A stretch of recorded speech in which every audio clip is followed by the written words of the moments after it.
Robert slapped himself across the face with a resounding clap. I'm an agronomist. It's a project of mine. An agronomist? Like crop research? Something like that, yeah. He chugged half a glass of water, pouring the rest onto a potted plant.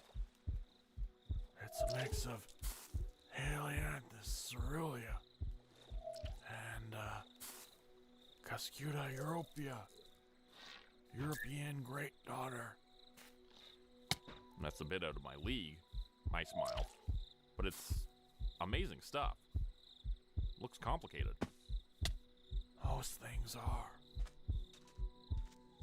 He sat down in a chair like his body was a dropped potato sack. I walked up to him and sat down on a chair across from him. You've amassed quite the debt, I said. I've been asked to meet you to come up with a payment plan. Debt? He asked. You want money? That's the gist of it. Oh. He opened a cabinet above his sink. I expected to see glasses and cups, but instead there were stacks of cash. Not small bills either. I just finished a project. I take all my payments in cash, cause they run the banks, you know? Can't trust the... Yeah. That's why you haven't paid your bills? You don't use banks anymore? No, I just don't. There's more important things. He dropped a stack of cash in front of me. All $100 bills. The kitchen table shook a little. Didn't know agronomists made this much, I said. You seem to be doing well. Most don't. He sighed. Just give me a number. He paid the full amount in one go in cash. He didn't even bat an eye. He signed whatever I pointed at with an X and didn't ask any questions. I was given a plastic bag to carry the money in. As we finished, he yawned, revealing rows of deeply yellowed teeth. Are we done? He asked. Looks like it. I smiled. Do you mind if I ask you something? Shoot. What's with the sunflowers? This gave him pause, but also seemed to focus him a bit. They're, allelopathic, he said. I gave him a blank look, and he caught on. I had no idea what he just said. He leaned against a wall, making the black plastic crinkle. All plants have their own survival strategies. Some spread pollen to the wind. Others create seeds. Or create nurturing juices for animals to eat and drop. Right. So, allelopathic plants have a different strategy. They run a sort of interference. They release chemicals into the ground. Terpenoids, alkaloids, cyanogenic glycosides. Whatever they need. To do what? Why do they release it? He blinked at me, as if I just asked the most obvious question in the world. To kill the competition, he said matter-of-factly. To make sure nothing else can grow. As I was about to leave, Robert waited by the door. I turned to him a final time. You really ought to help me with your air conditioning. I smiled. I think it's your plants messing it up to begin with. And it looks like you got plenty of spare cash. What do you mean? I mean, you have stacks of it. Oh, yeah. I mean, the plant's messing with the air conditioning. What do you mean by that? He squinted at me, tilting his head. His mouth left slightly ajar, revealing just how yellow those teeth really were. They're growing out of her air conditioning. That's what's wrong with it. That's impossible. Well, it's there, I said with a shrug. Impossible or not. I turned to leave, but Robert grabbed my arm. He held me there for a second, looking distraught. Did you see any of my boxes down there? Yeah, Were they open? I think so, yeah. She said she flushed the seeds, sorry. Robert stopped to think for a moment, his eyes fluttering back and forth as silent calculations rushed through his head. Finally, he met my eyes. The air conditioning has a condensation drainage. It links with the plumbing system in the basement, All right. so they can stick to the sides of the pipes. And with constant moisture and shade. His eyes widened. He held up a finger as if asking me to wait, then nodded. Hold up a moment. He went back and got a couple more $100 bills. He dropped them into my plastic bag with a thin smile. For your trouble. As I got back to my car, I saw Robert standing outside his door, following me with his eyes every step of the way. He was eager for me to leave, that much I could tell. I didn't know what to say or do, but it felt like I was missing something. I thought about calling the police, but there wasn't anything inherently illegal going on as far as I could tell. Sure, he was a sketchy guy, but it's not like he was making narcotics. Robert was just strange. And I couldn't really tell if Elsie was missing by just not pestering her. Maybe she just went out to the store.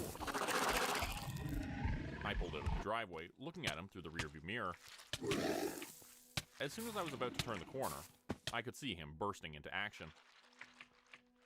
Whatever he was about to do, he was going to do it fast. I tried putting it behind me, and to focus on my work. I was too busy with work to notice what happened next. I didn't notice any of the sirens in the distance, and I couldn't see the smoke. If I'd noticed it, I might have asked more questions or prepared myself for something to come. But yeah, I had no idea that Robert had burned that house to the ground. I was busy filling out forms and preparing payment to be submitted. I was staying at a roadside motel for the night, further down the street. As I settled in and sent a couple of emails to my employer, I took some time to count, sort, and bag the payment appropriately. As I did, I noticed something crunchy at the bottom of the plastic bag that Robert had handed me. Dry little pods. Seeds, possibly. They must have slipped in by mistake. Catching a whiff of them, I couldn't help but sneeze. That smell of ammonia punched me in the face, tickling my nose. A couple of pods rolled out on the floor, while one remained in my spittle-covered hand.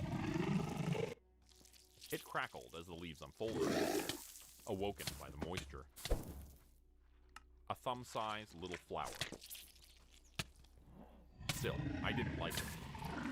If this had anything to do with Robert and his work, I didn't want to go anywhere near it. I collected them carefully, rolled them up in a paper towel, and flushed them.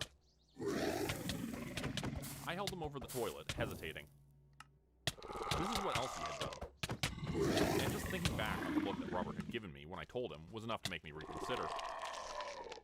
It was just one of those things, getting worried when you break a mirror, making sure you don't step on cracks in the pavement. It was that one little moment of doubt when all the doors are closed, no one's there to watch you. I ended up rolling them up, stepping on them, and throwing the pieces in the trash.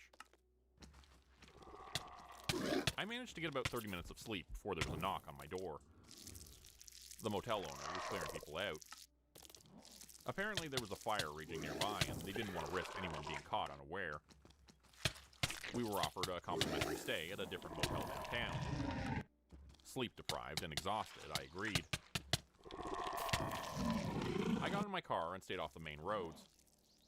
I didn't want to risk facing a speeding fire truck on a dim-lit road in the middle of the night.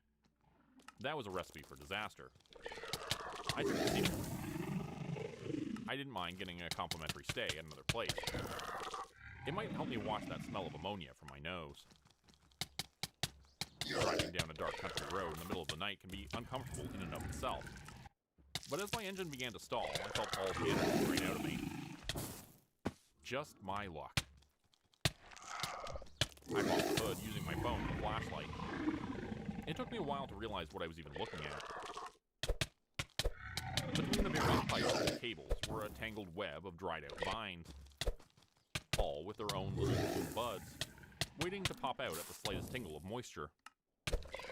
I waved some hot air at my face just to survey the damage. How the hell had this even gotten here? Someone must have put it there. The only time someone would have access to my car without me noticing would be either at the motel or while I was talking to Robert. And there was only one person nearby who wasn't accounted for at that time. You have our smell on you. An old voice overpowered the sizzle of the stalled engine. I didn't have to turn around to know it was her, but I did. Robert's neighbor, Elsie. She'd been living in that place, infested with those plants for weeks. So did Robert. Maybe he had the means to handle them. Elsie, on the other hand, didn't. Something had changed. I turned around to face her, holding my phone up. Touches of green wriggled at the edges of her eyelids. Tiny movements poking and prodding for weaknesses just beneath her skin. A myriad of twitching hidden under the surface. Her movements were jerky and sudden. Her voice hoarse and uneven. Volume and cadence shifting at random. She was barefoot, wearing a nightgown. Her feet blue from the cold. She didn't seem to mind. Smell, she smiled. it's there. What?